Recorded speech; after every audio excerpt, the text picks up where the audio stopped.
Ал қалайсыңдар жігіттер, бұл бізде Тоттиға обзор. Былай айтқанда, мен бірінші опшымды көрсетіп жіберсем, бүгін біз 110 опшыға жеттік. Өйткені бағана біз былай айтқанда Фредті 5 ранға көтеріп алдық. Ары қарай мен Тотти туралы обзорымды көрсетіп кетсем, міне бұл жерде команда Тотти, яғни команда Года бірінші основныйдан бастаса, яғни бұл жақта бізде 4 ойын бар. Былай айтқанда осы 4 ойын арқылы біз бір маскараны күніне алып отыра аламыз. Яғни бұл ежедневный, былай айтқанда күнделікті награда бір маскараны. Одан кейін ары қарай біз пути кумирге өтсек, пути кумирде бізде негізі 3 не бар: високой, легкий, средний. Негізі високой ойнаған дұрыс, сондықтан бұл жерде 3 бірақ аласың. Високой ойнасаң 3 награданы былай алып отырып, осы жетонды или керек ойыншыңды алсаң болады. Былай айтқанда 4 таңдау бар негізі. Осы 4 таңдаудың біреуін таңдайсың. Ары қарай бізде претендент А. Бұл претендент Ада бізде ең басында негізі 3 матч тұрады. Бұл 3 матчтың әрқайсысының еще шарттары болады. Яғни 2 гол соқ или сухой матч деген шарттар болады. Яғни шарттарын орындап, бірақ жеңе аласың. Сол арқылы бұяқта 100 претендент Тотти ана аласың, яғни жетонды.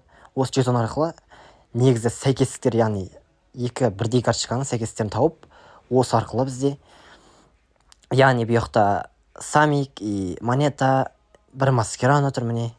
Бірінші самиктардан 200 самикті аласың, үшіншісінде бізде маскарано и 98 102-лік пакта бар бұл жақта.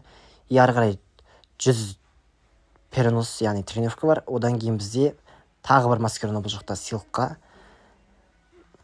Ең соңында бізде 98 105, яғни бұл пактың да шансы жақсы негізі.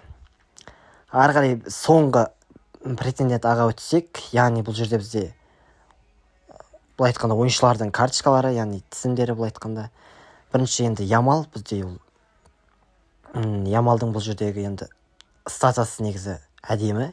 Алуға стоит ойыншы. Былай айтқанда, егер Ямалды алам десеңіздер, ала берсеңіздер болады, смело. Келесі бізде Ван Дейк, Нико, Демарко, Кобель дегендер алуға стоит. Ал бізде Левандовский, міне бұл жерде енді напқа өте слабейшіктер. Левандовскийдан қарағанда бізде Лауторо Мартинезді алған дұрыс. Астында тұрған, көріп тұрған астында. Или Холланд мысалы. Холландтың скорс удары 5-ні кәдімгідей.